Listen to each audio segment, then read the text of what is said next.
Mortgage loans, business loans సులభంగా government private banks నుండి ఇప్పించబడును.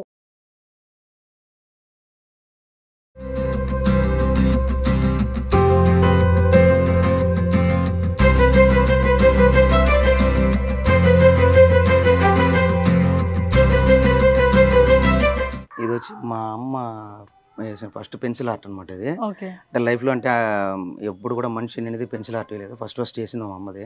Okay అది కూడా వేసింది ఎలా అంటే యాక్చువల్గా ఒక స్కూల్లో ఒక చిన్న ఎగ్జిబిషన్ ఉండేది. ఆ ఎగ్జిబిషన్లో నేను చేసిన ప్రోడక్ట్స్ ఇవన్నీ కానీ ఆ ప్రాజెక్ట్ వర్క్స్ కానీ అంటే చదువుకునే సంవత్సరం వరకే, బట్ ఈ స్వామి ఇవన్నీ కూడా చేస్తారని చెప్పి పిల్లలకి ఇన్స్పిరేషన్ కోసం ఎగ్జిబిషన్ నా గురించి పెట్టారు. అక్కడ పెట్టినప్పుడు సరే అందరికీ ఇన్స్పిరేషన్ కోసం చేస్తున్నాం, మనం కూడా దీంట్లో ఏదన్నా కొంచెం ఫీల్ ఉండాలని చెప్పి సరే ఈసారి ఏదైనా కొత్తగా దీన్ని చేద్దామని చెప్పి అమ్మ ఆ స్కూల్కి ఎగ్జిబిషన్కి అమ్మ కూడా వెళ్తుంది. కానీ అమ్మకి తెలియకుండా ఆ రోజు నైట్ కూర్చొని పెన్సిల్ ఆర్ట్ వేసుకొని ఈ అమ్మకి తెలియకుండా ఎత్తుకొని పోయి అక్కడ ఎగ్జిబిషన్లో ప్రొడ్యూస్ చేశాను అనమాట. అమ్మ సర్ప్రైజ్కి పోయి అరే నా కొడుకు నాకు తెలియకుండా ఎప్పుడు వేసాడు అంటే, ఇక్కడ నేను వేసిన ఆర్ట్ అనేది ఇంపార్టెంట్ కాదు, నేను వేసిన ఆర్ట్లు చూసి మా అమ్మ ఏం ఫీల్ అయ్యింది ఆ ఫీల్ నాకు ఇంపార్టెంట్ అనమాట. కాబట్టి ఆ ఫీల్ అమ్మ ఏం ఫీల్ అవుతుంది అది తెలుసుకోవడం కోసం, ఆ ఫీల్ ఆమె ఏం ఎంజాయ్ చేస్తుంది దాన్ని నేను ఎంజాయ్ చేయడం కోసం గీస్తూ ఉంటాను. గిఫ్ట్ ఇచ్చారు అలాగా మీకు నచ్చిన వాళ్ళ కోసం పెయింటింగ్స్ అని చేస్తారు. సో మీ ఇక్కడ ఎక్కడ చూసినా కూడా మనకు స్పెషల్గా నెమ్మలి కనిపిస్తుంది మీరు ఏ పెయింటింగ్లో చూసినా. అండ్ అలాగే అక్కడ ఎస్ఎస్ ఆర్ట్స్ అని and what you feel and some captions ఉన్నాయి, దాని గురించి చెప్పు. అంటే ఇప్పుడు ఎస్ఎస్ ఆర్ట్స్ అనేది అంటే ఎస్ఎస్ అంటే శ్రీ స్కంద ఆర్ట్స్ అనేది నేను పెట్టుకున్నాను. అంటే నాకు సుబ్రహ్మణ్య స్వామి అనేది చాలా ప్రీతికరమైనది. ఆయనకు సంబంధించిన వాహనం అనేది ప్రతి దాంట్లో నేను ఒకటి ఆయన శూలం కానీ ఆయన వాహనం కానీ ఖచ్చితంగా ఇంక్లూడ్ చేస్తాను ఏ పని చేసినా. అట్లా దాంతో ఇంకోటి ఏంటంటే వాట్ యువర్ ఫీల్ అని అంటే ఇప్పుడు ప్రజలు ప్రతి ఒక్కరు కూడా ఇప్పుడు నాకు ఫర్ ఎగ్జాంపుల్ ఒక ప్రోడక్ట్ కావాలని నేను మైండ్లో థింక్ చేసి ఉంటాను, బట్ అది మార్కెట్లో అవైలబుల్ ఉండదు, అలాంటివి దొరకదు. ఒక వస్తువు కావాలనుకుంటే అది అట్లా సేమ్ వాడనుకునేది దొరకాలంటే 4-5 ఐటమ్స్ తీసుకోవాలి. అలా కాకుండా మనం ఏదైతే ఫీల్ అవుతామో ఆ ఫీల్ మనకి ఇలా కావాలనుకుంటే ఆ ప్రోడక్ట్స్ మొత్తం కూడా నేనే క్రియేట్ చేసి ఇస్తూ ఉంటాను అనమాట. అలా దానికోసం దాన్ని నార్మల్గా ఇవ్వకుండా ఎస్ఎస్ ఆర్ట్స్గా దాన్ని చేయించుకునేసి దాని ద్వారా నేను ప్రజలకి ఎవరైతే ఇంపార్టెంట్గా పెద్ద వాళ్ళు స్వామి మాకు ఇలా ఉంది, మాకు ఇలా ఫీల్ అవుతాను, మాకు ఇలాంటి కావాలంటే వాళ్ళ కోసం దాన్ని ప్రత్యేకంగా నేనే డిజైన్ చేసి ఇస్తూ ఉంటాను అనమాట. ఓకే సో మీ ఇక్కడ ఇది కొంచెం ఎక్స్ప్లెయిన్ చేస్తారు ఈ పెయింటింగ్స్ అంటే ఇవంటే ఆయిల్ పెయింటింగ్స్? ఇవన్నీ కూడా ఆయిల్ పెయింటింగ్. ఇది వచ్చి సుబ్రహ్మణ్య స్వామి పెయింటింగే, బట్ కాకపోతే ఏంటంటే మా అబ్బాయి. ఓకే మీ అబ్బాయిని సో అలా పెట్టారు. మా అబ్బాయికి సుబ్రహ్మణ్య స్వామి వేషం వేస్తే ఎలా ఉంటుంది మీరు ఊహించుకొని ఫీల్ అయ్యి అది వేస్తున్నాను. వేసేటప్పుడు అబ్బాయి చిన్నోడు 3 years ఉన్నాడు అబ్బాయి. ఈ లెఫ్ట్ హ్యాండ్లో అంటే తామర పువ్వు వేద్దాం ఏదేద్దాం ఫీల్ అవుతాం అంటే అప్పుడు మా అబ్బాయి అన్న నాకు పాము కావాలి చేతిలో అన్నాడు. అందుకని చెప్పి లెఫ్ట్ హ్యాండ్లో సర్పం వేసి వేయడం జరిగింది. అబ్బాయిని స్వామి ఇద్దరిని ఫీల్ అయ్యి గీసిన పెయింటింగ్. నెక్స్ట్ వచ్చి ఇది రాజమురుగుడు. ఇంటర్నెట్లో చాలా చోట్ల కూడా సరే రాజమురుగుడు ఫొటోస్ చాలామంది పెయింటర్స్ వేసి ఉంటారు. ప్రతి దాంట్లో స్వామి యొక్క మెడలో ఒక శివలింగాన్ని పెట్టి వేసి ఉంటారు. బట్ ప్రతి ఒక్కరు రాజమురుగుడు చాలామంది పెయింటర్స్ చాలా రకాలుగా వేసి ఉంటారు. కానీ అరే ఆ మెడలో బట్ ఆ శివలింగం అనేది కంపల్సరీగా వేసి ఉన్నారు అనమాట. బట్ మనం దీనికి ఇంకేదైనా కొత్తగా చేయాలి, అసలు ఎందుకు రాజమురుగుడు మనం వేయాలి అనేసి ఆలోచించిన తర్వాత యాక్చువల్గా శ్రీశైలంలో ఉన్న బ్రహ్మరాంబ మల్లికార్జున స్వామి వారు వచ్చి ఆ సుబ్రహ్మణ్య స్వామి పండు కోసం అలిగి తప్పిపోయిన తర్వాత ఆయన ఎత్తుక్కుంటూ అక్కడికి వస్తారనమాట. అటువంటి ఇది అనమాట. అంటే బిడ్డ కోసమే వస్తుంటారు. అటువంటి బిడ్డ పళనిలో అడుగు పెట్టుంటారు అనమాట. ఆ పళనిలో ఉన్న స్వామికి రాజాలంకారం చేస్తారు. కాబట్టి ఈ పెయింటింగ్ అనేది ఆ పళనిలో ఉన్న సుబ్రహ్మణ్య స్వామికి రాజాలంకారం అనేది ఖచ్చితంగా చేస్తూ ఉంటారు. కాబట్టి ఆ బిడ్డ కోసం ఆ పళనిలో ఉన్న సుబ్రహ్మణ్య స్వామి కోసం వెతుక్కుంటూ వచ్చిన ఆ శ్రీశైలం బ్రహ్మరాంబ మల్లికార్జున స్వామిని మనం ఆయన హృదయంలో ఉంచాలి అని చెప్పి ఆ డాలర్లో ఆయన ఆ మల్లికార్జున స్వామి ఆ బ్రహ్మరాంబాని ఉంచడం అనేది జరిగింది. ఎందుకంటే ఆ పనిలో ఉన్న స్వామిని వెతుక్కుంటూ వచ్చింది వాళ్ళే కదా, కాబట్టి వాళ్ళు ఇంపార్టెంట్, అదే రూపం ఇంపార్టెంట్. ఎగ్జాక్ట్ గా ఇది శ్రీశైలంలో ఉన్న శివలింగం అండ్ అమ్మవారి లాగా కనిపిస్తుంది. సో ఇంత మైండ్ అంటే ఇంత చిన్న డిజైన్ ని మీరు ఎలా స్వామి ఇక్కడ వేయగలుగుతారు? అదే ఏకాగ్రత అంటే కాన్సన్ట్రేషన్ పెట్టడం. ఇంకోటి నేను ఖచ్చితంగా మనం చేయాలనే తపన. ఇది నేను ఇంత ఇంత చిన్న డాట్లైనా మైక్రోలో అయినా కూడా మనం చేయగలగాలి, మనం చేయాలని చెప్పి అది ఎంత టైం అయినా పర్లేదు చేయాలని అది తపనతోనే. గ్రేట్ థింగ్ ఏంటంటే మామూలుగా పెయింటర్స్, ప్రొఫెషనల్ పెయింటర్స్ నేర్చుకొని అలా వేస్తారు. అండ్ మీరు ఏమి నేర్చుకోకుండా ప్రతిదీ కూడా ఎంత చిన్నది కూడా అంటే డెడికేటెడ్గా అది రావాలి, ఆ ఫైన్ లైన్ కూడా గీయాలి అని చెప్పి గీయడం అనేది నిజంగా గ్రేట్ థింగ్ స్వామి.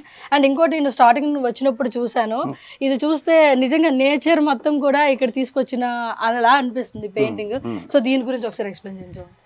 ఇది వచ్చి ఏంటంటే నా స్నేహితుడు కోరుకున్నాడు, అన్నయ్య నాకు ఈ విధంగా కొండలు ఉండాలి, నాకు ఈ విధంగా ఇల్లులు ఉండాలి, జింకలు ఉండాలి, వాటర్ ఫాల్స్ ఉండాలి, బాతులు ఉండాలి అట్లా. అంటే అతను ఏమైతే ఫీల్ అయ్యాడో అది నాకు చెప్పాడు. నాకు ఇలా కావాలి, ఇలా ఉండాలి, అందులో నెమిలి ఉండాలి, నాకు వాటర్ ఉండాలి, అందులో బట్ కొండలు ఉండాలి, మేఘాలు క్లౌడ్ ఉండాలి, కానీ బట్ సాయంత్రం పూట సూర్యుడు అస్తమించిన ఎరుపు రంగు సమయంలో ఉన్నట్టు కావాలి, ఇలా అంతా కోరుకున్నాడు. సరే ఓకే, నువ్వు ఏది ఫీల్ అవుతావు అదే విధంగా నేను గీస్తాను అని చెప్పి అతని కోసం గీశాను. నైస్ స్వామి. అంటే ఆయన ఏం ఫీల్ అయ్యారో అతను మీకు చెప్తే మీరు దాన్ని మళ్ళీ ఫీల్ అయ్యి సో ఈ విధంగా ఎంత బ్యూటిఫుల్ పెయింట్ వేశారు. అండ్ స్వామి ఇప్పటి వరకు పెయింటింగ్స్ గురించి తెలుసుకున్నాం. సో అదర్ మీ టాలెంట్స్కి సంబంధించి ఎలక్ట్రానిక్స్ అవి కూడా ఉన్నాయని చెప్పేసి విన్నాము. సో వాటి గురించి కూడా కొంచెం మాకు ఎక్స్ప్లెయిన్ చేస్తాం. సో ఇవన్నీ వాటికి సంబంధించి ఎలక్ట్రానిక్స్. ఏంటి స్వామి డైరీలు ఏంటి స్వామి?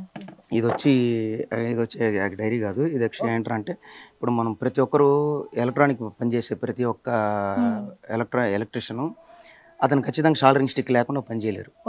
ప్రతి ఒక్కరు ఆ షాల్డరింగ్ స్టిక్ ఏంటంటే ఖచ్చితంగా కరెంట్లో పెట్టుకుని పెద్ద వైర్లు పెట్టుకుని ఇలా చేసుకోవాలి, వేరే ఆప్షన్ లేదు. బట్ అవంతా కూడా నేను ఒక చిన్న బాక్స్లోనే ఉండి దీని ద్వారానే నేను షాల్డరింగ్ చేసుకునేలాగా సెట్ చేసుకున్నాను అనమాట. నా టూల్ బాక్స్ యాక్చువల్గా ఇది నాకు సంబంధించిన టూల్ కిట్స్ అన్నీ కూడా దీంట్లో ఉండి నేను దీంట్లోనే షాల్డరింగ్, దీంట్లోనే కేబుల్, దీంట్లోనే పవర్ సప్లై, దీని ద్వారానే మొబైల్ ఛార్జింగ్ అన్నీ వచ్చేలాగా దీంట్లోనే అన్ని ఏర్పాటు చేసుకొని అంటే నా పర్సనల్ యూస్ కోసం చూసేదానికి డైరీ లాగా ఉంది కానీ సో మీరు ఇలా డిజైన్ చేసుకొని అన్ని ఇందులో ఉండేటట్టు పెట్టుకున్నారు. అండ్ లైట్స్ కానీ. ఓకే స్వామి. సో నిజంగా ఇలా ఇన్నోవేటివ్గా ఆలోచించి చేయడం నేను నిజంగా ఎక్కడ చూడలేదు. అండ్ ఇక్కడ ఇవేంటి స్వామి డైరీస్ లా కనిపిస్తుంది? ఇది వచ్చి ఇవి డైరీసేనా? ఓకే స్వామి. ఏంటి ఇది వచ్చి ఏంటంటే ఇది నేను 2006లో డిజైన్ చేసింది. ఓకే 2006లో డిజైన్ చేసింది. ఏంటంటే యాక్చువల్గా ఇదేంటి స్వామి టైం కూడా ఉంటుంది. అంటే మనం చదువుకునే పుస్తకమే అది. మనం ఈ బుక్ బైండింగ్ కూడా నేనే ఓన్గా చేసేవాడిని. ఎందుకంటే వేద పాఠశాలలో చదువుకున్న సమయంలో అక్కడున్న పిల్లలకందరూ కూడా ఫ్రీగా బుక్స్ బైండింగ్ చేయించేవాడిని. అట్లా నేను ఓన్గా బుక్ బైండింగ్ చేసుకొని దీంట్లోనే ఇన్నోవేటివ్గా దీన్ని కొన్ని కొత్తవన్నీ. సో ఇక్కడ చూస్తే ఇక్కడ ఈ డైరీలో టైమింగ్ కనిపిస్తుంది అన్నమాట, టైం సెట్ చేస్తున్నారు. సో నిజంగా గ్రేట్ స్వామి. ఇదేంటి స్వామి? ఇది కూడా ఇప్పుడు ఇందులో ప్రతి దీంట్లోనే కెమెరా ఉంది. ఇన్ కేస్ మనం ఎమర్జెన్సీ పర్పస్ అంటే మనకి ఏదైనా యూజ్ అన్నప్పుడు దీని ద్వారా కెమెరా షూట్ కూడా చేసుకోవచ్చు. ఇదేంటి ఇక్కడ? దాంట్లోనే డిస్ప్లే అన్నీ వస్తుంది. ఓకే దీని ద్వారానే మనం ఒకసారి ఇక్కడ చూడండి. అండ్ ఈ డైరీలో స్పెషల్గా ఇక్కడ మనకి ఫోన్ స్క్రీన్ ఎలా ఉంటుందో అలా స్క్రీన్ వచ్చి ఈ డైరీలో ఇక్కడ మనకి టైం కనిపించేలాగా కెమెరాస్ అన్ని ఫిక్స్ చేసి నిజంగా ఇలాంటి ఐడియాస్ నేను ఎక్కడ చూడలేదు స్వామి. అసలు ఇంత టాలెంటెడ్గా ఎలా మీరు ఇలా క్రియేట్ చేశారంటే నిజంగా ఆశ్చర్యంగా అనిపిస్తుంది. ఏంటి స్వామి ఇది ఎలా వర్క్ చేస్తుంది? ఇది కూడా మొత్తం నార్మల్గా మనం ఇక్కడంతా కూడా బటన్స్ ద్వారానే ఆపరేట్ చేసుకుంటారు. కానీ అంటే సీక్రెట్ అనమాట ఇది.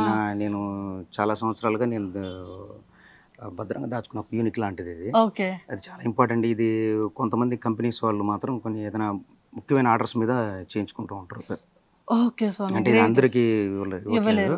చాలా ఇంపార్టెంట్ అయిన కంపెనీస్ వాళ్ళు మాత్రం ఆర్డర్ మీద వాళ్ళ కోసం చేస్తూ ఉంటాం. సో మనకి ఏదైనా ఇంపార్టెంట్ డైరీస్ ఏదైనా రాసుకోవాలని కూడా మన పని మనం చేసుకోవచ్చు. ఇక్కడే అన్ని లైక్ టైం ఆపరేట్ అవుతుంది. అండ్ మనకు కావాలంటే ఇక్కడ స్క్రీన్ లో కొంతమంది స్టూడెంట్స్ చదువుకోవాలన్నా కూడా బుక్ ఇక్కడ నోట్ చేసుకొని ఇక్కడ క్లాసెస్ చదువుకునే క్యాలిక్యులేటర్స్ అన్ని కూడా ఉంటాయి లోపల. ఇంకా కట్ చేయలేదు. అంటే అది ఆపరేట్ చేసేటప్పుడు మాత్రం కనిపిస్తుంది.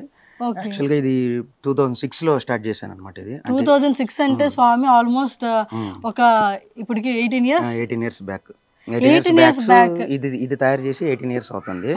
అంటే ఇది బుక్ బైండింగ్ ఏంటంటే ఒకసారి బైండింగ్ చేస్తే మళ్ళీ ఇంకా యూజ్ కాదనమాట.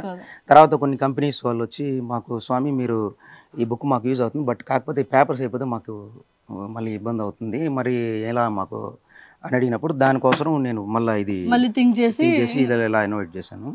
మామూలుగా స్పైరల్ పెట్టుకుంటారు, బట్ స్పైరల్ ఏమవుతుందంటే ఆ పేపర్స్ లూజ్ అవడం ఇలా ఉంటుంది. అలా కాకుండా మనం తీసుకుంటాం, మనం రాసుకుంటాం, అన్నీ చేస్తాము. ఇన్ కేస్ మనకి ఈ బుక్ అయిపోయిందంటే, పేపర్స్ అయిపోయిందంటే రిమూవబుల్ చేసుకుంటాము, మళ్ళీ కొత్త బుక్ తీసుకుంటాము, దాంట్లో మళ్ళీ యాడ్ చేసుకుంటాం, దాంట్లో మ్యాగ్నెటిజం ఉంటుంది, ఫిట్ చేసుకుని మళ్ళీ వాడుకుంటాం. గ్రేట్ స్వామి. అది కూడా 18 years బ్యాక్. అసలు అప్పటికే టెక్నాలజీ అంత పెద్దగా ఏం అవ్వలేదు, ఇప్పుడే అడ్వాన్స్డ్గా ఉంది. సో అప్పుడే మీరు ఇన్ని ఇన్నోవేషన్ ఐడియాస్తో ఇంత దీనికి ఎలక్ట్రానిక్స్ అవన్నీ తయారు చేయడం అంటే గ్రేట్ థింగ్. అండ్ ఒకసారి ఇక్కడ చూడండి, ఇవన్నీ కూడా ఇది ఛార్జింగ్ సంబంధించిన అంటే ఇది నా వాచ్కి ఛార్జరు. యాక్చువల్గా వాచ్కి అతను ఏం చేయడం పెద్ద కేబుల్ ఇవన్నీ ఉంటుంది, అవన్నీ పెట్టుకొని మళ్ళీ వచ్చిన టైంలో కరెంట్ ఉంటుంది లేదు, ఇవన్నీ ఇబ్బంది అని చెప్పేసి నేను ఓన్గా నా వాచ్ ఛార్జింగ్ కోసం తయారు చేసుకునేది. ఇది మా ఫ్రెండ్స్కి కానీ ఇంపార్టెంట్ కంపెనీస్ వాళ్ళు ఎవరైనా ఉంటే దాని మోడల్ దాన్ని ఎలా చేయాలనేది ఇస్తూ ఉంటాం. సో నిజంగా ఇవన్నీ చాలా కొత్తగా అనిపిస్తున్నాయి. ఇవన్నీ కూడా వైర్లెస్ ఛార్జింగ్. సో ఇవన్నీ మీరు ఎప్పుడు కనిపెట్టారు స్వామి? ఐ మీన్ మీరు చేసి కూడా దాదాపు 5 years అవుతుంది. సో నిజంగా గ్రేట్ థింగ్. సో ఇలా చూసి ఇలా పెడుతుంటే ఇది అయిపోతుంది, మ్యాగ్నెట్ లాగా అతుక్కొని ఛార్జింగ్ అయిపోతుంది. సో ఇవన్నీ కూడా చెక్క వుడ్ వర్క్, అంటే వుడ్ వర్క్ వచ్చి కాబట్టి వుడ్ దీన్ని అన్ని కంబైన్ చేసి చేస్తూ ఉంటాం. ఓకే, ఇటొకటి పెట్టుకోవచ్చు. ఒకేసారి 2 watches ఛార్జింగ్ చేసుకోవడానికి మనం అయిపోతే మనం ఆఫ్ చేసుకోవచ్చు. ఒక్కసారి బటన్స్ చూడండి, ఛార్జింగ్ పెట్టి అయిపోతే ఇంకా ఆఫ్ చేసుకోవచ్చు, అయిపోతే మళ్ళీ కావాలన్నప్పుడు ఆన్ చేసుకుంటాం. నిజంగా స్వామి చాలా గ్రేట్ థింగ్. ఇవంతా ఏంటి స్వామి? ఇది కూడా బ్లూటూత్ స్పీకర్. అంటే యాక్చువల్గా బ్లూటూత్ స్పీకర్స్ అన్ని చోట్ల దొరుకుతాయి, షాప్స్లో అన్ని చోట్ల ఉంటాయి. బట్ ఇక్కడ నేను పాట్లో పెట్టడానికి ఏంటంటే నేను స్పీకర్ యొక్క సౌండ్ని రీసెర్చ్ చేశాను అనమాట. అంటే ఒక అట్ట బాక్స్లో స్పీకర్ ఉంటే ఎలా ఉంటుంది, ప్లాస్టిక్ బాక్స్లో ఉంటే ఎలా ఉంటుంది, వుడ్లో పెట్టుంటే ఎలా ఉంటుంది, ఇవన్నీ రీసెర్చ్ చేశాను. బట్ ఈ శాండ్ కుండలో ఉన్న ఆ వైబ్రేషన్స్ అనేది ఎక్కడ రాలేదు. సో మీరు అన్ని రీసెర్చ్ చేసి బట్ ఈ దీంట్లో ఉంటే ఎలా ఉంటుంది అని చెప్పి రీసెర్చ్ చేసి దీన్ని సెట్ చేయడం అనేది జరిగింది అనమాట. సో దీంట్లో ఒక స్పీకర్ పెడితే ఎలా ఉంటుంది అన్ని రీసెర్చ్ చేసి ఈ విధంగా చేశారు. అండ్ ఇది చాలా క్యూట్గా ఉంది. అండ్ ఇంత ఇన్నోవేటివ్ ఐడియాస్ అనేవి ఎలా వస్తున్నాయో నాకైతే అర్థం అవ్వట్లేదు.